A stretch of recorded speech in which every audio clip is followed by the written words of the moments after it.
sehat. Ingat ya anak-anak, di masa pandemi COVID-19 seperti ini, jika anak-anak ingin keluar rumah, jangan lupa menggunakan protokol kesehatan. Yang pertama, rajin mencuci tangan. Yang kedua, jaga jarak. Dan yang ketiga, jangan lupa pakai masker. Hari ini kita akan belajar tentang pahlawanku. Tapi sebelumnya, mari kita berdoa menurut agama dan kepercayaan kita masing-masing. Berdoa mulai. Berdoa selesai. Iya anak-anak, hari ini kita akan belajar tentang tema 5.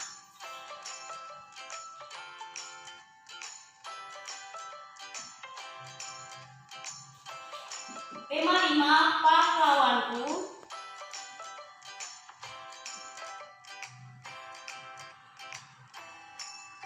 Subtema 1, perjuangan para pahlawan.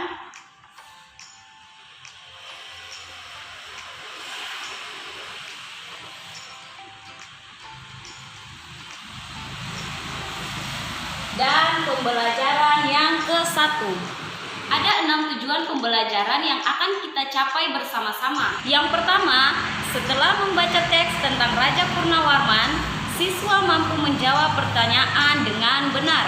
Yang kedua, setelah menjawab pertanyaan berdasarkan teks, siswa mampu menceritakan kembali isi cerita dengan menggunakan bahasa sendiri dengan benar. Yang ketiga, setelah mengamati gambar, siswa mampu mengidentifikasi peninggalan kerajaan di masa Hindu, Buddha, dan Islam serta pengaruhnya bagi wilayah setempat dengan benar. Yang keempat, siswa mampu mengkomunikasikan peninggalan kerajaan di masa Hindu, Buddha, dan Islam dan pengaruhnya di wilayah setempat dengan menggunakan peta pikiran. Yang kelima, setelah melakukan percobaan tentang cahaya, siswa mampu menyimpulkan sifat-sifat cahaya dan hubungannya dengan penglihatan dengan benar. Yang keenam, setelah melakukan percobaan tentang cahaya, siswa mampu menulis laporan tentang sifat cahaya dan hubungannya dengan penglihatan secara benar. Anak-anak, ayo amatilah gambar berikut. Gambar ini menunjukkan seorang anak yang sedang menolong seorang kakek untuk menyeberangi jalan. Nah, gambar ini menunjukkan anak tersebut memiliki sikap kepahlawanan, yaitu rela berkorban. Artinya, dia rela berkorban untuk menolong orang lain yang membutuhkan. Dari gambar tersebut, kita dapat menyimpulkan bahwa hari ini kita akan belajar tentang pahlawan. Sebenarnya pahlawan itu apa sih? Anak-anak buka pada buku siswa halaman 1. Anak-anak perhatikan di situ ada 3 gambar. 3 gambar antara teman-teman sebaya. Anak-anak bisa perhatikan apa yang sedang mereka lakukan. Yang sedang mereka lakukan pada gambar pertama yaitu mereka sedang menjenguk teman mereka yang sakit.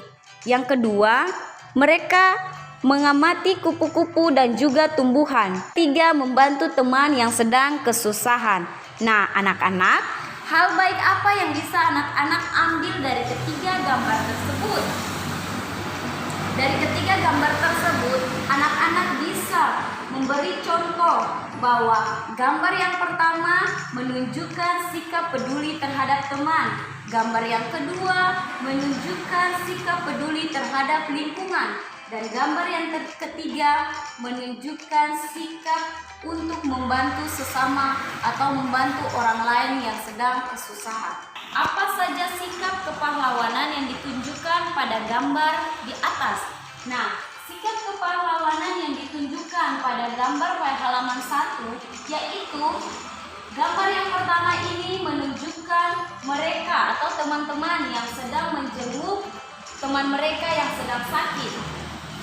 Sikap kepahlawanannya adalah peduli terhadap teman. Yang kedua, mencintai lingkungan. Sikap kepahlawanannya adalah mereka belajar dengan sungguh-sungguh dan tekun. Dan pada gambar yang ketiga, sikap kepahlawanannya adalah rela berkorban untuk menolong orang lain. Anak-anak, pahlawan adalah orang yang berjasa dengan keberaniannya dalam membela kebenaran dan pengorbanan bagi bangsa dan negara. Pahlawan juga adalah orang yang gagah berani karena mereka rela berkorban atau rela mempertaruhkan nyawa mereka untuk mempertahankan perjuangan kemerdekaan. Nah, sikap kepahlawanan adalah tulus dan rela berkorban, artinya pahlawan bersedia dengan ikhlas untuk mengorbankan waktu, tenaga, dan kehidupannya untuk bangsa dan negara atau untuk orang lain. Nah, seseorang disebut sebagai pahlawan jika orang tersebut berjasa, berani, dan penuh pengorbanan untuk kepentingan banyak orang. Walaupun sebenarnya berkorban itu menyebabkan kerugian bagi dirinya sendiri. Seorang pahlawan yang ikhlas mempertaruhkan nyawanya untuk memperjuangkan kemerdekaan. Rasa cinta tanah air dan bangsa pun dilakukan para pahlawan dengan cara yang berbeda-beda. Misalnya menciptakan lagu perjuangan yang akan selalu dikenang. Kemudian rasa cinta tanah air yang diberikan oleh siswa juga ditunjukkan dengan belajar yang sungguh-sungguh atau mematuhi peraturan-peraturan sekolah untuk mengikuti upacara bendera setiap hari Senin ataupun hari-hari pahlawan dan hari-hari besar lainnya. Ya, selanjutnya anak-anak diminta untuk buka buku siswa halaman 2. Anak-anak diminta untuk buka buku siswa pada halaman 2 dan ada cerita tentang kerajaan Panji Purnawarman. Anak-anak perhatikan di buku siswa, ibu akan membacakan untuk anak-anak. Kerajaan Panji Purnawarman. Panji segala Panji. Raja Purnawarman mulai memerintah kerajaan Tarumanegara pada tahun 395 Masehi. Pada masa pemerintahannya, ia selalu berjuang untuk rakyatnya. Ia membangun saluran air dan memberantas perampok. Raja Purnawarman sangat memperhatikan kesejahteraan rakyatnya. Ia memperbaiki aliran sungai Gangga di daerah Cirebon. 2 tahun kemudian, ia juga memperbaiki dan memperindah alur sungai Cupu sehingga air bisa mengalir ke seluruh kerajaan. Para petani senang karena ladang mereka mendapat air dari aliran sungai sehingga menjadi subur. Ladang para petani tidak kekeringan pada musim kemarau. Raja Purnawarman juga berani memimpin angkatan laut kerajaan Tarumanegara untuk memerangi bajak laut yang merajalela di perairan barat dan utara kerajaan. Setelah Raja Purnawarman berhasil membasmi semua perampok, keadaan pun menjadi aman. Rakyat di kerajaan Tarumanegara kembali hidup aman dan sejahtera. Sebagai wujud kecintaan kerajaan Tarumanegara, Raja Purnawarman telapak kakinya diabadikan dalam bentuk prasasti yang dikenal sebagai Prasasti Ciaruteu. Anak-anak bisa lihat di sini ada gambar Raja Purnawarman. Ini merupakan sosok atau gambar dari Raja Purnawarman. Nah, anak-anak, setelah membaca teks tersebut, jawablah pertanyaan berikut. Yang pertama, tulislah perjuangan yang dilakukan oleh Raja Purnawarman. Perjuangan yang dilakukan oleh Raja Purnawarman adalah yang pertama, dia berani, dia mampu membuat saluran air. Dan yang kedua, dia selalu berjuang untuk rakyatnya. Yang ketiga, Raja Purnawarman termasuk orang yang sangat berani untuk memimpin angkatan laut kerajaan Tarumanegara untuk mengusir para perampok dari kerajaannya. Dan yang kedua, tuliskan sikap kepahlawanan yang dimiliki oleh Raja Purnawarman. Nah, anak-anak, sikap kepahlawanan yang dimiliki oleh Raja Purnawarman adalah berani untuk memberantas kejahatan demi keamanan dan kesejahteraan rakyat. Pertanyaan yang ketiga, apa yang dirasakan oleh rakyat di kerajaan Tarumanegara atas perjuangan yang dilakukan oleh Raja Purnawarman? Para petani justru sangat senang dengan apa yang dilakukan oleh Raja Purnawarman karena Raja Purnawarman berhasil untuk membuat saluran air agar para petani tidak kekurangan air di ladang-ladang mereka. Pertanyaan yang keempat, menurutmu bagaimana kehidupan rakyat kerajaan Tarumanegara Jika rajanya tidak memiliki sikap kepahlawanan, jawabannya sangat mudah. Jika kerajaan Tarumanegara tidak dipimpin oleh Raja Purnawarman, maka kehidupan rakyat tidak akan aman dan sejahtera. Yang kelima, ceritakan kembali isi teks Raja Purnawarman berdasarkan kata-katamu sendiri. Ini merupakan tugas yang nanti anak-anak akan buat. Iya anak-anak, tadi itu merupakan sikap kepahlawanan yang ditunjukkan oleh Raja Purnawarman. Lalu bagaimana perjuangan para tokoh di masa kerajaan Hindu, Buddha, dan Islam? Ada juga sikap kepahlawanan dari para tokoh-tokoh tersebut. Anak-anak buka di buku siswa halaman 5, lalu anak-anak perhatikan pada gambar berikut. Berikut adalah beberapa tokoh peninggalan sejarah dari kerajaan Hindu, kerajaan Buddha, dan juga kerajaan Islam. Nah anak-anak, peninggalan bukan hanya benda bersejarah saja, tetapi juga pemikiran atau nilai-nilai yang bisa mempengaruhi hidup masyarakat. Misalnya, Raja Purnawarman yang memiliki nilai melindungi orang lain, dalam hal ini rakyatnya.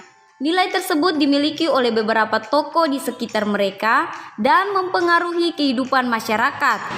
Dari gambar ini, anak-anak bisa menjawab pertanyaan-pertanyaan atas sikap kepahlawanan apa saja yang dimiliki oleh Sultan Iskandar Muda yang memimpin kerajaan Aceh, Sultan Hasanuddin atau yang dijuluki Ayam Jantan dari Timur, Bala Putra Dewa yang memimpin kerajaan Sriwijaya, Raja Mada, dan Raja Hayam Wuruk yang memimpin kerajaan Majapahit.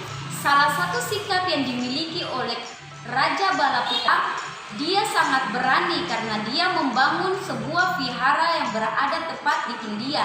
Kemudian dia juga membangun sebuah armada laut yang kuat. Yang kedua, sikap kepahlawanan yang dimiliki oleh Sultan Iskandar Muda adalah dia rela berkorban dan berani. Dia adalah salah satu raja yang memperluas wilayah Aceh sampai ke Semenanjung Malaysia. Yang ketiga, sikap kepahlawanan yang dimiliki oleh Sultan Hasanuddin. Sultan Hasanuddin dia sangat gagah dan berani karena dia berani untuk melawan VOC dari Belanda yang masuk ke Indonesia. Yang keempat, sikap kepahlawanan yang dimiliki oleh Mahapati Gajah Mada dan Hayam Wuruk adalah menyelamatkan Raja Jayanegara beserta keluarganya.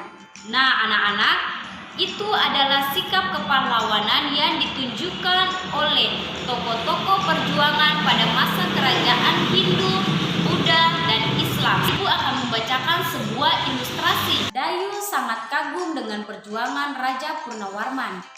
Banyak yang telah dilakukan untuk rakyatnya. Sambil duduk di tepi kolam yang jernih airnya, Dayu masih memikirkan jasa-jasa Raja Purnawarman, terutama pembangunan saluran air. Ia berpikir pasti saluran tersebut sangat bermanfaat bagi masyarakat di kerajaan itu. Dayu terus berpikir dan sambil memandangi wajahnya yang terpantul di kolam. Mengapa Dayu bisa melihat dirinya di air kolam? Nah anak-anak, air kolam bisa memantulkan cahaya. Anak-anak akan belajar tentang sifat-sifat cahaya melalui percobaan berikut. Kita akan belajar tentang 4 sifat cahaya. Yang pertama, cahaya dapat merambat lurus. Yang kedua, cahaya dapat menembus benda bening. Yang ketiga, cahaya dapat dipantulkan. Dan yang keempat, cahaya dapat dibiaskan. Diharapkan untuk mempersiapkan terlebih dahulu alat-alat dan bahan. 3 buah styrofoam, 3 lembar kertas karton, air secukupnya, 1 buah gelas, 1 cermin, 1 korek api, 1 lilin, 1 pensil, dan 1 buah senter. Jika tidak mempunyai senter, anak-anak bisa menggunakan senter handphone yang anak-anak miliki.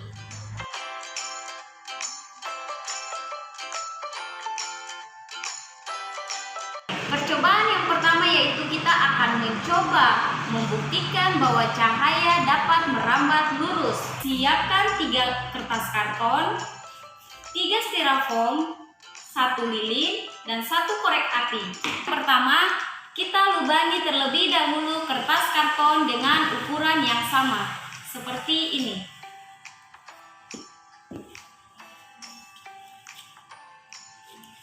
Langkah yang kedua, letakkan kertas karton di atas styrofoam.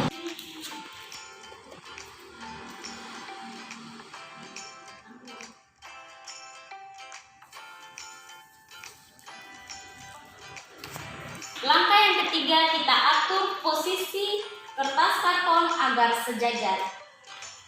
Langkah yang keempat, nyalakan lilin dan letakkan di belakang kertas karton. Anak bisa perhatikan di sini bahwa jika posisinya sejajar, maka cahaya daripada lilin bisa dilihat.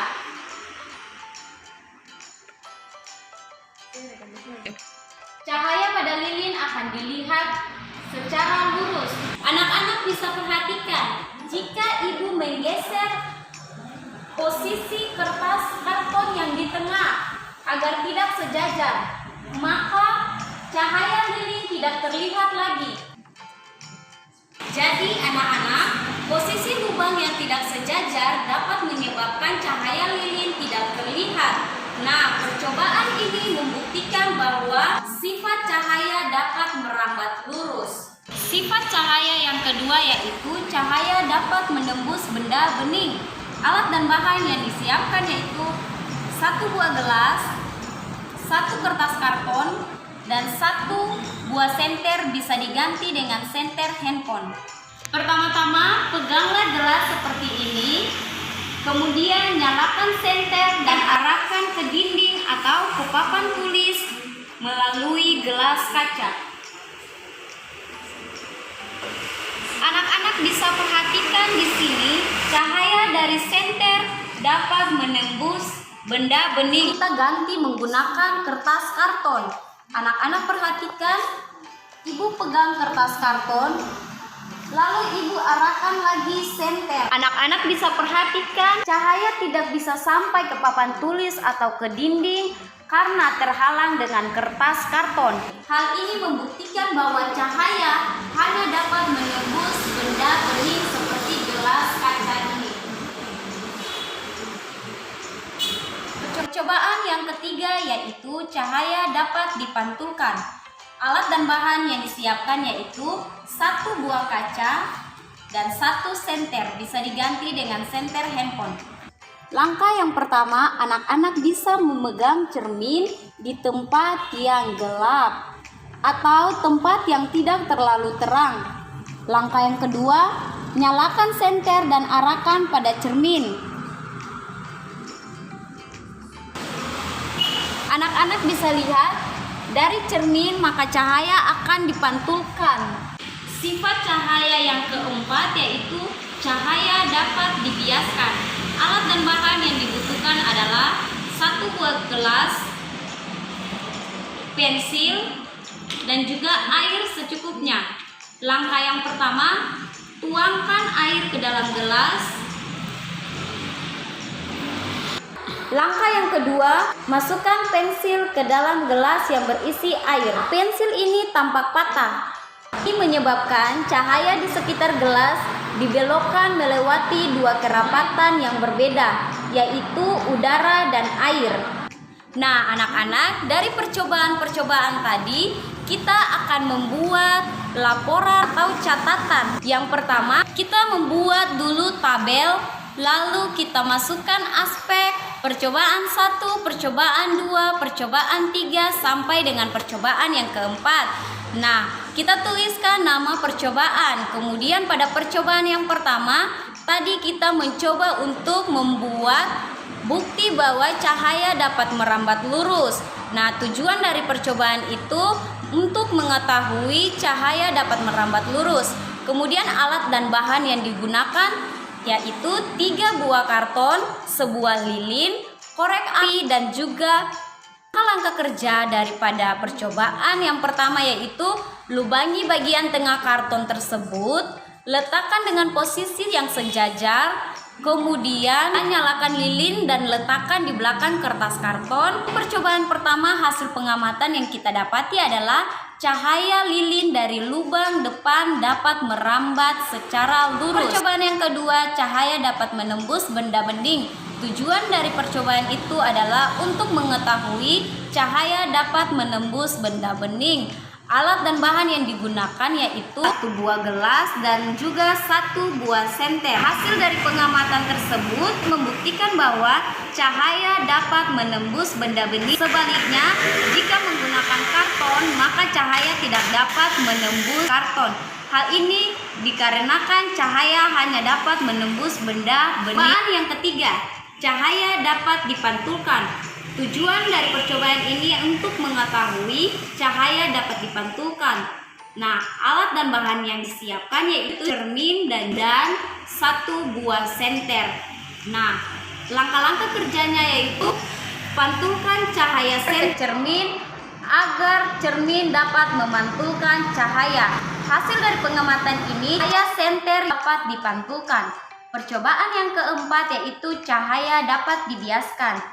Tujuan dari percobaan ini adalah untuk mengetahui bahwa cahaya dapat dibiaskan. Kerjanya adalah letakkan pensil di dalam sebuah gelas yang berisi air. Kemudian kita amati bahwa pensil yang ada di dalam gelas terlihat bengkok atau berbelok. Faktor 2 kerapatan yang berbeda yaitu air dan udara. Hasil dari pengamatan ini, pensil yang dimasukkan ke dalam air akan terlihat bengkok. Nah, kesimpulan yang dapat kita tarik dari percobaan tersebut adalah buktikan bahwa cahaya dapat merambat lurus, cahaya dapat dibias, cahaya dapat dipantulkan, dan cahaya menembus benda bening. Iya anak-anak, demikianlah materi yang dapat Ibu sampaikan.